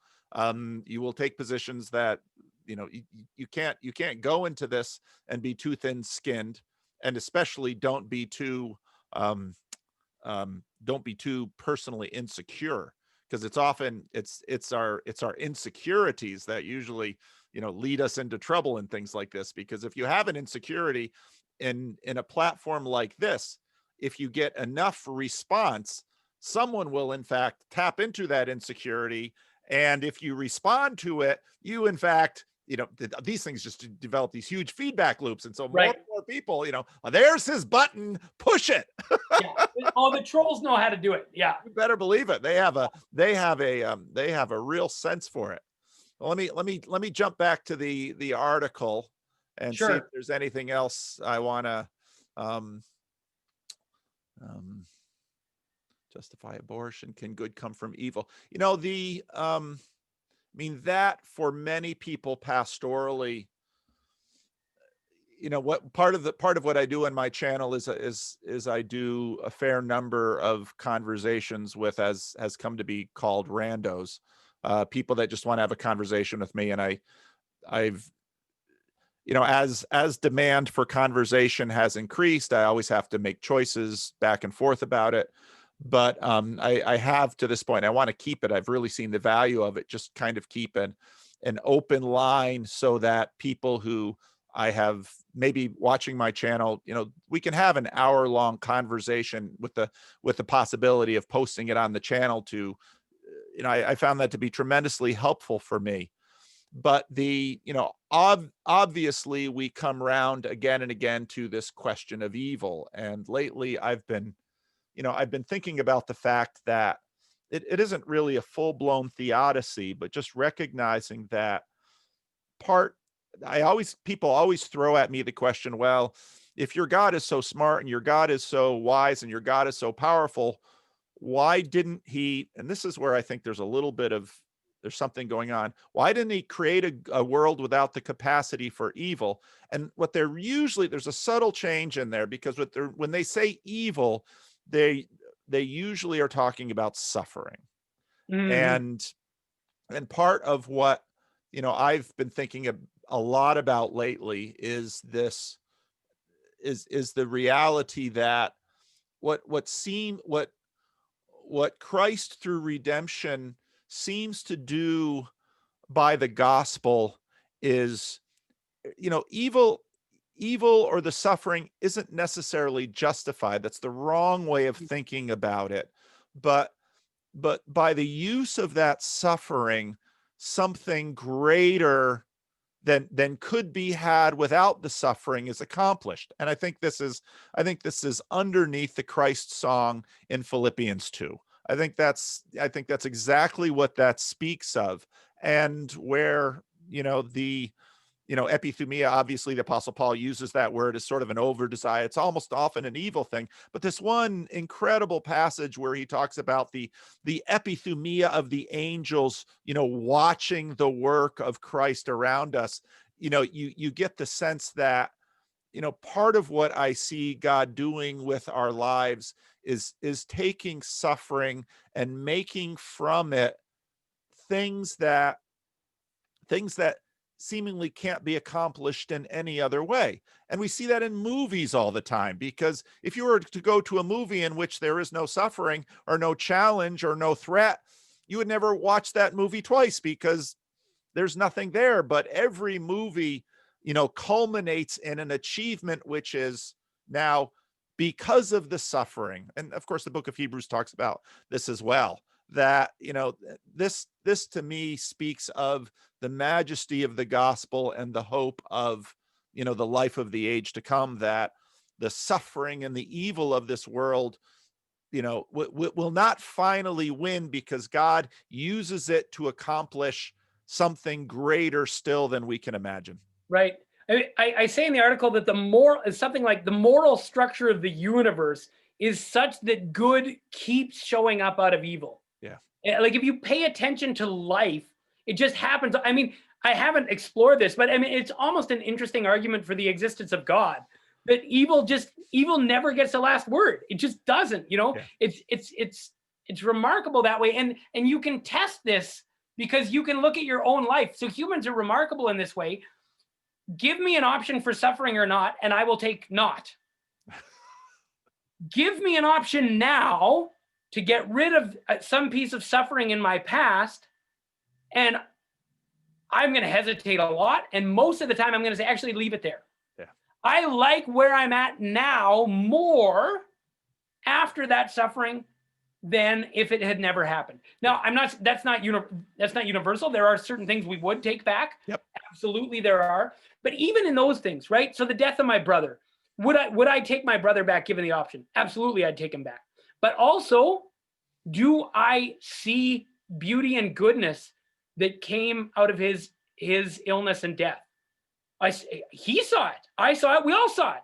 We watched it transform him in a beautiful way. So it's funny, I mean, it's not clear cut that we would just take any suffering. Right. But it's from the very, I say this in the article, it's from the very extreme cases, right? That wars give us like life-saving technologies. And this pandemic has given us mRNA vaccines. And if you don't know about mRNA vaccines, they're amazing. Like they are a massive leap forward in vaccine technology, both from a point of view of science and from the point of view of ethics.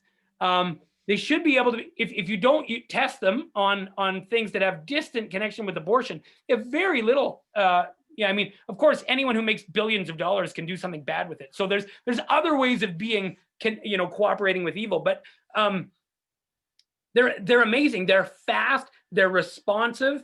And they came out of this. But the next time a virus jumps from an animal to a human population, we're going to be so grateful that we have mRNA vaccines. Yeah. But the most mundane thing, I pull into the parking lot at the gym, and I think I put the car in park, and I have this feeling of, I do not want to be here. I don't want to go in there and sweat and breathe heavy, and like, this is going to suck. And then I go in, and never do I leave the gym thinking, I wish I hadn't come. Never. Yeah. right? And it's just this suffering. There is some suffering that can't be answered that easily, Yes. but there is something about the moral structure of the universe where suffering is never the last word. And I think that's really interesting. If we want to communicate to people that you can never do evil that good may come of it, but you can accept good that comes from evil, right? Like there's that line. Yeah. Part of the way we get there is by reflecting on when we've done that in our own lives, when we've accepted the good that came from an illness or a death or whatever. I mean, just look back at your own life and think. But none of that that doesn't justify Right. evil. Right. You know, the pandemic is not justified because it gave us mRNA vaccines. Right. But there's something else going on about the moral structure of the universe, which and your icon of it is the cross. Yeah. You have the greatest tragedy, and from it comes the greatest good. Does that justify it? Does that mean, this happened with the debates around Judas a few years ago, where some people suggested like, oh, Judas was justified because Jesus needed him to betray him. No, that's not how it works. Right? Jesus and the Father can use that and incorporate it into a bigger picture, but that doesn't justify it. Yeah. No, I think the same way. And I don't know. I think Christians of all people should be the most optimistic, because at least this world affords that addressing of suffering and that utility of suffering. Whereas when I speak with people who, for whom, well, this world is all there is, when you go into the grave, there's nothing else.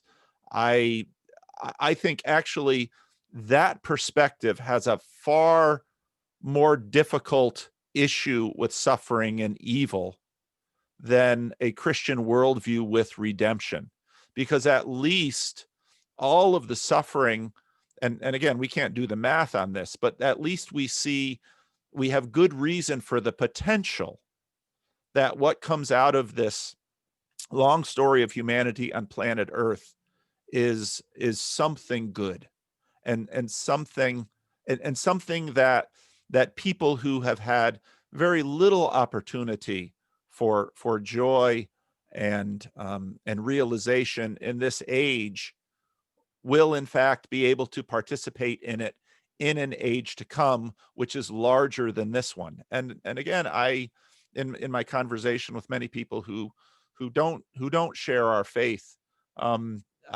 this is something I love bringing up and saying, not only, and they might say, well, that's a nice thought, but I don't believe it. And okay, fair enough. But I think that thought is even useful for making the world better, because what it does is afford Christians the and afford Christians the you can now enter into cruciform vocations with justification to say, I don't need to maximize my hedonism or my pleasure or my suffering avoidance. Right. I can, in fact, pour out my life for the welfare of those who have less than myself, because I believe that, in fact, the suffering that I even voluntarily embrace, which I think, the cross is this funny thing where he is both the victim of this kangaroo court and these political realms, but he also goes into it voluntarily. It's right. Amazing the way the Gospels lay this out.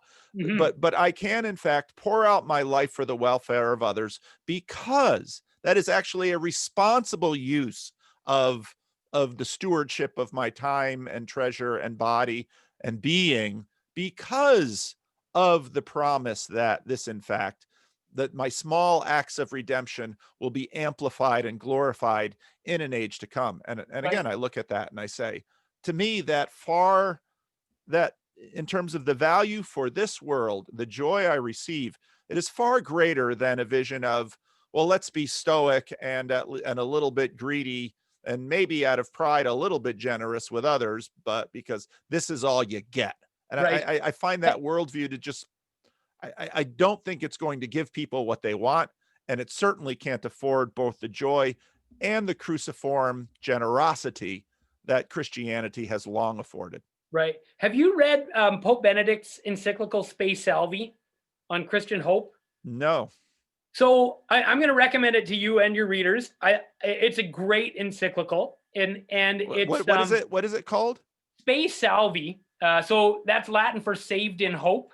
Okay. But it's his encyclical on hope. He wrote 3 encyclicals on the 3 theological virtues: faith, hope, and love. And Okay. lots of people love the love one best, Caritas and Veritate. But my personal favorite is Spe Salvi. And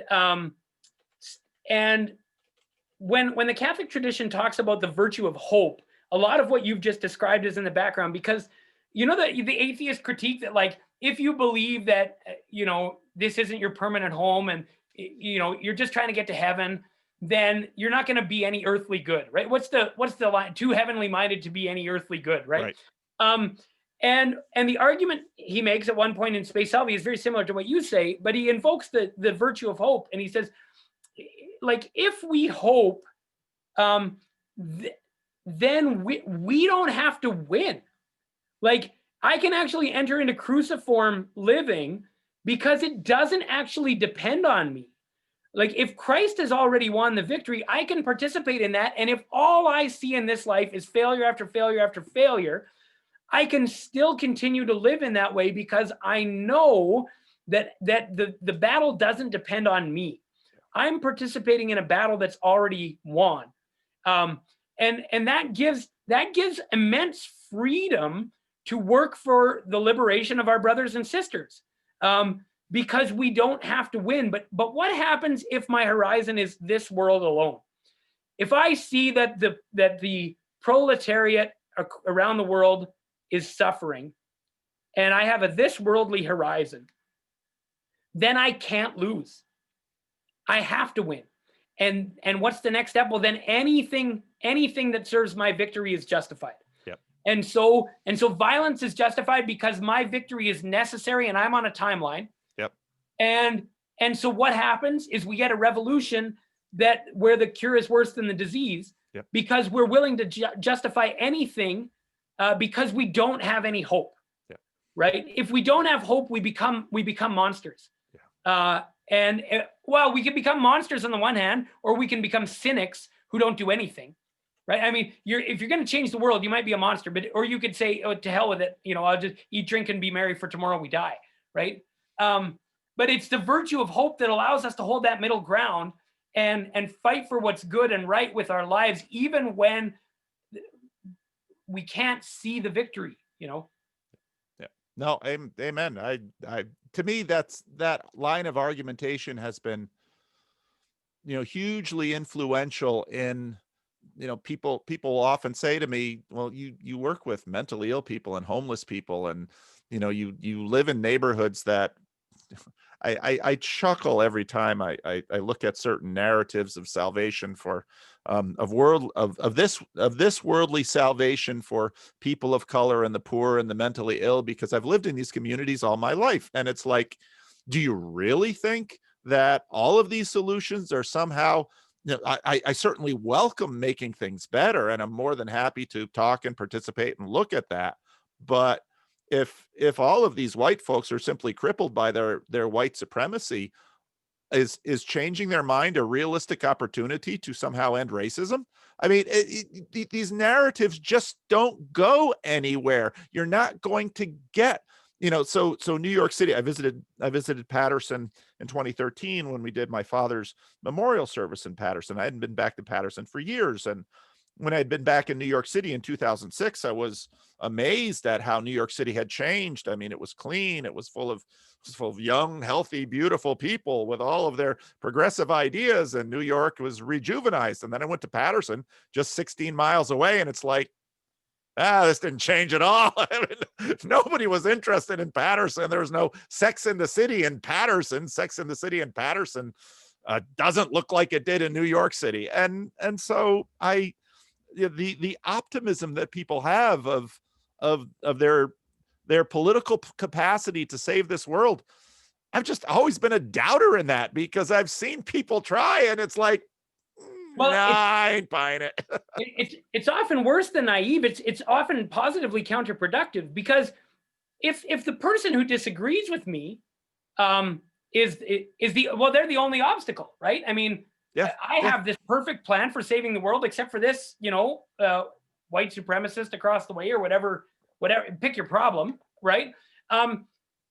Does my way of engaging that white supremacist or whoever, does it actually help them, or am I pushing them further away? Yeah. And I think this is part of the dynamic we see, is both sides think they know the answer, and the only problem is the people on the other side. Yeah.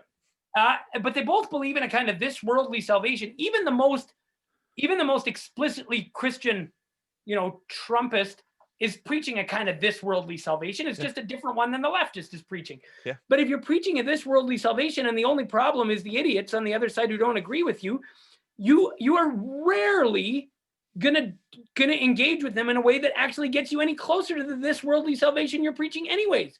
You're making it worse. That's gonna be my hashtag every time I see it. You're making it worse. I saw something about deprogramming. We need to deprogram these people who were marching on the Capitol. Well, and then a friend of mine wrote the best response. Yes, they need to be deprogramming. Yes, they need to be deprogrammed. Do we know anything about how deprogramming works? Because what's implied in the statement about deprogramming them is almost certain to make it worse. That's right. No, that's exactly right. Well, maybe this is a good transition to talk about The Good Place, because this worldly salvation. Yeah, because I watched The Good Place. It came out on Netflix, and my family started watching it. And I'd first seen it. I was a little bit intrigued because, I'm always intrigued with these kinds of shows. And then I began to watch it. And of course, there's twists and turns. I've made some videos about it on my channel, and I kind of wanted to wait until the 4th season came out on Netflix, because then, I'm a little bit more comfortable talking about spoilers. But I watched The Good Place, and then there was another show on Amazon Prime streaming called Upload, which was similar. The Amazon Upload show was a little bit more cynical, because basically the context was, we have finally arrived at the singularity, and when people are going to lose the physical function of their bodies, their brain and the consciousness can be uploaded into a server, and then this is the fun thing, that, people on Earth you can purchase your server space, but of course, dependent on the amount of money that you have, or that your relatives down below are using, I can only afford to be on this server, because the really wealthy people are on this server. And then there are freemium upgrades and, all this kind of stuff. But what struck me about both of these programs was spoiler alert on The Good Place. Have you seen the 4th season yet? Yeah, I finished it in time for this discussion. Okay. So I'm ready. You get to the end of the show, and basically at the end of the show, they acknowledge what had been, on my mind throughout the entire show, is that human beings are not capable of imagining the good sufficient to eternity, or even beyond we can't even paint a picture that says happily ever after. It's like happily for a while, and then somehow annihilation is in order, right? And to me, that the entire show just exposed the poverty of our limitations without acknowledging that it was doing so. Right. Yeah, I mean, my sense was that from a purely I want to be more specific. I was going to say from a purely human point of view. What I mean more specifically is, without revelation, we can reason out some things, and what The Good Place manages to do is propose a solution for the problem of evil that is workable on human terms, right? And so anyone who's who didn't get a fair shake in this life is going to get a fair shake to the point where they can fully realize themselves and have a good life at some indefinite point in the future, however long it takes. But then they're stuck with the problem. What do you do once you get there? And the answer is, well, eventually that will get boring. I mean, that's a little blunt, but that's more or less. Eventually, like, you can spend thousands of beautiful days with your parents who were so abusive to you growing up, but you're gonna tap out, you know. And I mean, God is the missing piece, right? Because there's no infinity. Right. It's a reflection on our finitude that we would get bored because there's only so much we could do. We can master all these skills, we can perfect all these relationships, but then what? Eventually that will run out. And so I think, you know, C.S. Lewis would say, but our desires are always bigger than what we use to fulfill them.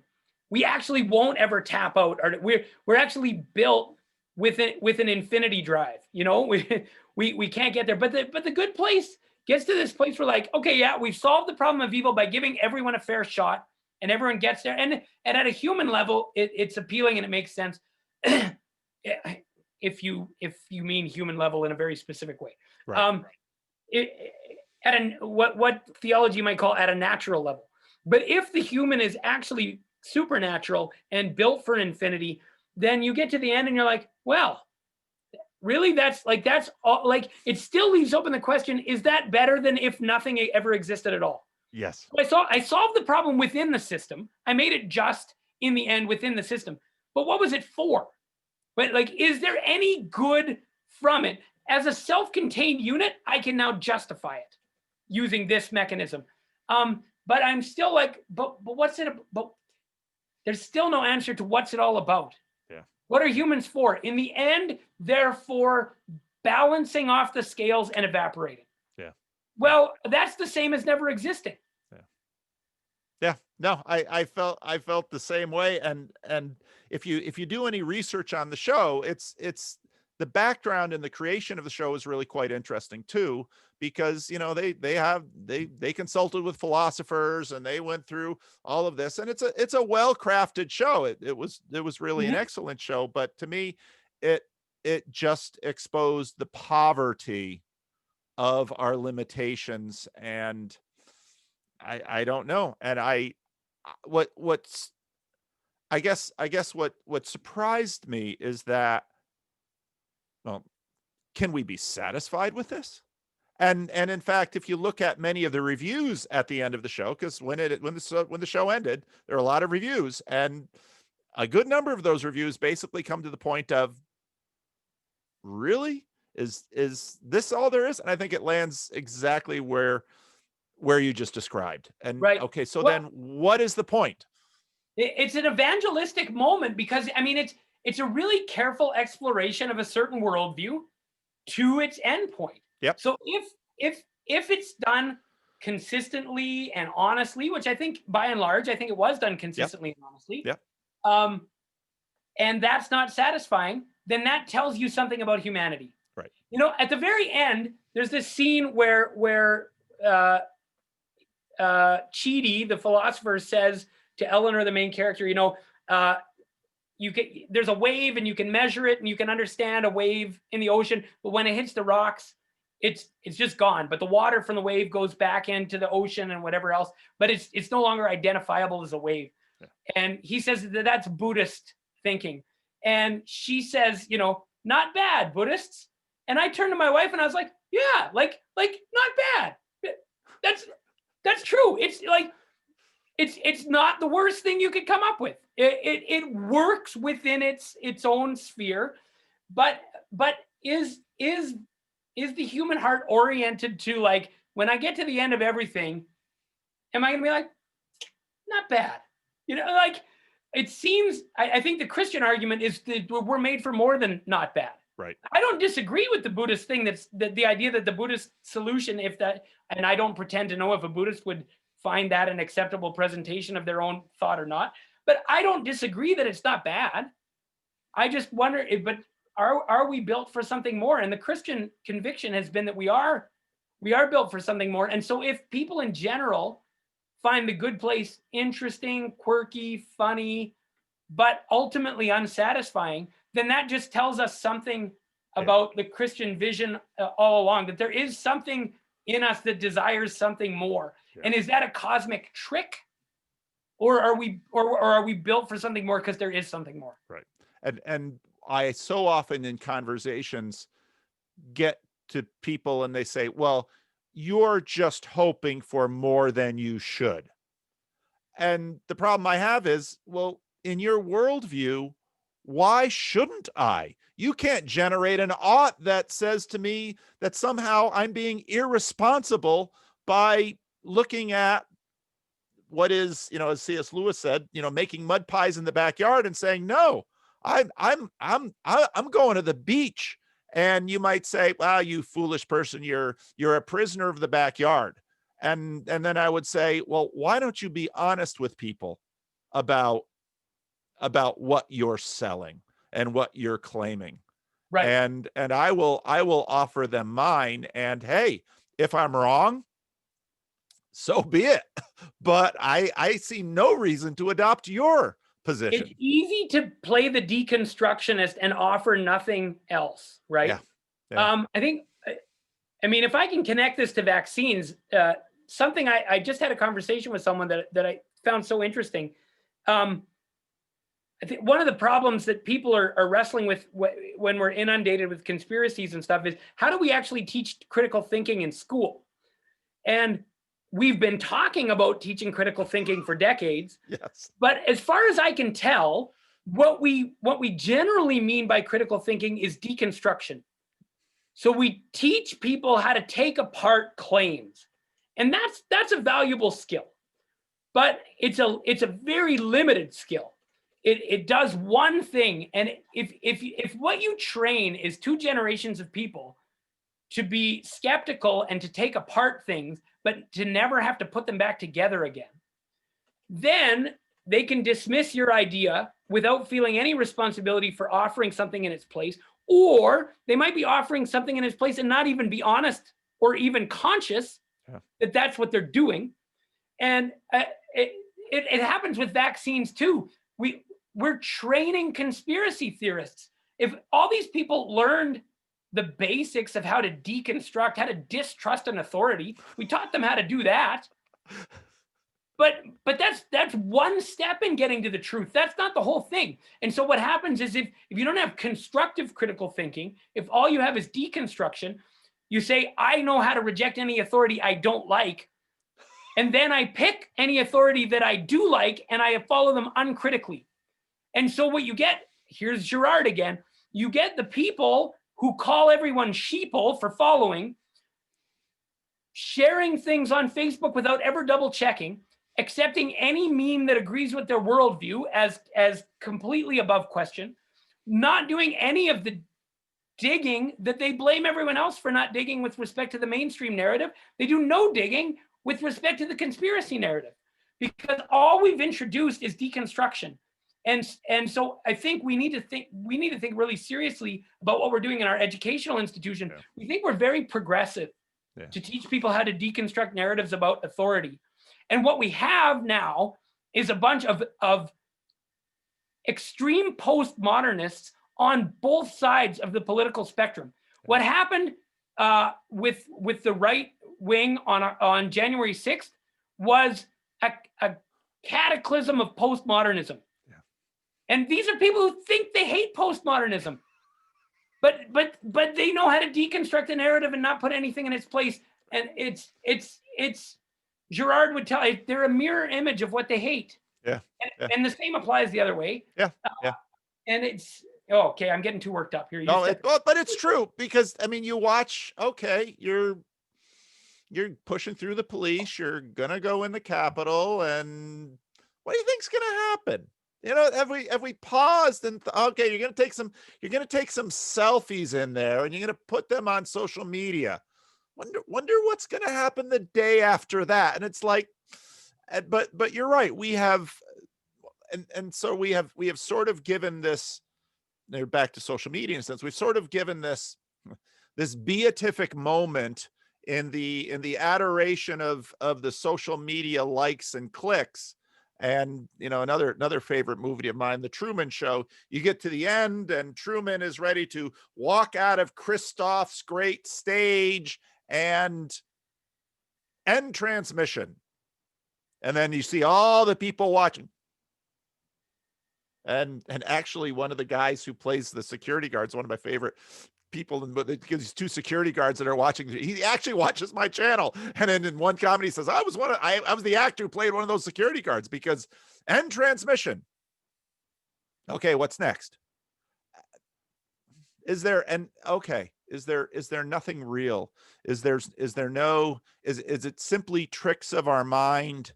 Or is there something finally enduring? And I think about the one ghost in C.S. Lewis's The Great Divorce, who was trying his best to pull something real from the other world back onto the bus, because if he can only get it to the city, then we'll be able to establish an economy. And the angel's like, you don't have a sense of proportion here, because that little world you came from is so tiny. And you're just in the beginnings of this far larger world. And so there's no space in your world for this real thing. Right. So, I'm fascinated. I never would have thought of this, but the dissatisfaction at the end of The Good Place, and the dissatisfaction when you get to the Senate floor after you've overrun the police, and then you're like, now what? Like, what was the substantive image of the good that you were aiming at that is achieved here? Because I think I've seen some interviews with some people who managed to breach the Capitol. And one of the things that some of them say, I don't know what most of them are saying, but I just from a few of them, they're like, we didn't know what we were supposed to do when we got there. We went there to be heard. We said things that we felt we needed to say. We don't know if we're heard. Now we might get arrested and we're not sure if that's okay. It was a this worldly image that had no picture of the substantive good at the end. Okay. No, I got a good amount of that rant that they got there, and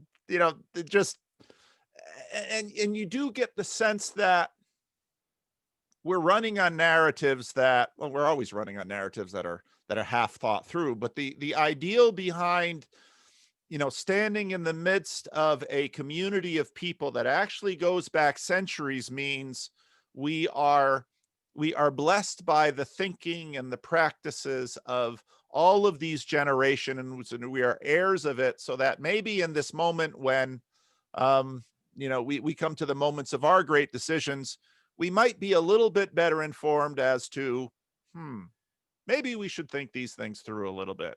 And maybe we should, maybe we should understand a little bit about authority, having experienced authority in our lives, and how to submit, and when we dissent, and when we see propaganda coming us from one way or another, because there's much propaganda that comes, when to, how to suss out the propaganda and to say, okay, well, these claims, these sound pretty genuine, and here's some information I can discern. And maybe amongst my group of people, I can, if I've in fact developed trust amongst this group of people, I can have something to offer, but I'll continue to listen to them as well, because I may very well be wrong. So seems to me a lot of the practices that we learn in church have a great deal of salience today. Yeah, well, and I think that the church is threatened by this cultural milieu where these things aren't thought through, right? And that I think the purely deconstructive mode of critical thinking, I think the church is the place where we push back and say, okay, yeah, deconstruction. I mean, there's something to say for it, but then what are we building up? What substantive picture of the good? What are our actual goals? And we need to figure out how to. And I appreciate your channel, because you're providing a space to do that in a culture that's not good at doing that. And when I first encountered it, and I don't know if you remember, on the first interview, I was like, 2 hours? People are gonna watch this for 2 hours? Really? But I think people do watch these things for 2 hours because you've actually tapped into a major vacuum in the culture in terms of building up some common image of a substantial good that we can work towards, even if we disagree or whatever else, you know. But a purely destructive version will get you a lot more hits. But it's going to make the problem worse, and it's going to lead you wherever, you know, pick your metaphor. It's going to lead you to the Senate floor with nothing to do and nothing to say. That's maybe a good place to land the plane, because there is a salient image of, okay, there you are. Now what? You know, and that's replayed so often in our culture. You know, Tom Brady wins another Super Bowl, and you're going to go back to Disneyland? What else is there, Tom? You've married a supermodel. You've done all of this. No, you know, you're in the good place from what the rest of us can see. But, you know, and then, you know, again and again, people who have reached the top of these hierarchies say, is this all there is? It's like, well, you got a lot, but no, well, there actually isn't.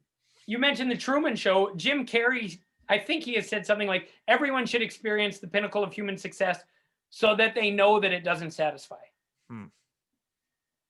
It's a good line. Good line. I may not have it exactly right. I'm paraphrasing from memory, but something to that effect. He's another Canadian too, isn't he? He is. We certainly benefit from your country. So glad you send us with the Canadian brain drain. So you should stay there. You should stay there, Brett. So we don't want to bankrupt Canada too much. I am happy to have friends and conversations on both sides of the border. Amen. But Amen. But it's pretty good living. I'm happy to be in Canada right now. I'll tell you that. I don't even like my prime minister. I think he has totalitarian pretensions. But man, I'm glad to be here. Good. Anything? So you're new on Twitter, and I'll put your Twitter handle below. I'll follow you when I get off this and I get back to the computer. And anything else you want to plug while we got you there? I'm writing a book for Catholic teachers, so maybe someday we'll come on and talk about that. My manuscript's due on May the 1st. Wow. With Our Sunday Visitor. And some of the themes people would recognize, you know, the idea that there's no neutral, that like teaching from a Catholic perspective is not brainwashing. Teaching from a supposedly neutral perspective is brainwashing. Yeah. If you own the narrative that you're teaching from, that's not brainwashing. That's healthy engagement. But then I try to walk through every subject area from the, you know, well, not every subject, but the main subject areas. So I'm working on that, and I'm trying to learn how to use Twitter. So if any of your listeners are on Twitter and they want to help me out, feel free to show me the ropes there, because I'm just trying to figure out how it works. Well, it's Twitter, but I'm, you know, I think it can be used. I think it can be used for good. It's just like with everything else. You gotta keep an eye on yourself in this thing, and learn when to shut up, and learn when to grace someone who has just attacked you, and try to if more people like you are on Twitter, I think Twitter will be a more life-giving place. So here's hoping, but it is hard spiritual work. I get a lot of compliments for my work on Facebook, but people don't know. I think they get the impression that I make it look easy. It's not easy. Yeah. And I screw it up. Yeah. It is hard spiritual work. Yeah. Like, it requires a lot of self-examination, and a lot of prayer and a lot of discipline. Yeah. So, and I don't expect Twitter to be any easier. No, it's different. But I find it a helpful platform, just the brevity of it. The part of the problem with brevity is it allows so much projection. You don't really have a clear thing, but at the same time, you can scan a lot, and it is good for little quips and things. So, right. Well, Brett, again, it was just a pleasure to talk to you, and we'll talk again sometime. I know we will. And thank you for your work, and thanks for coming on here. And I'll link this on Twitter, and people will find you. It's always good to be with you. Thanks so much for having me, Paul. All right, Brett. Take care. You too. Bye. Bye-bye.